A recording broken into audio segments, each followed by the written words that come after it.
Part 3 of Features of Hernia. In the three-finger test, an impulse is felt on the index finger in case of an indirect hernia, while the impulse is felt on the middle finger in the case of direct hernia.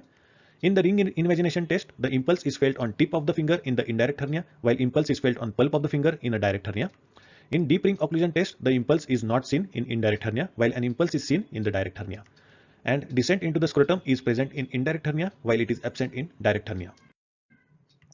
Location of the sac is anterior and lateral to the spermatic cord in the case of indirect hernia, while it is posterior and medial to the cord in the case of direct hernia.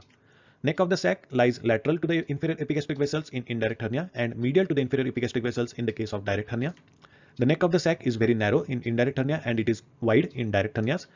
That is why the risk of strangulation is very high in indirect hernia and it is very low in the case of direct hernia. The sac during surgery is opened in the case of indirect hernia, while it is only pushed back in the case of direct hernia.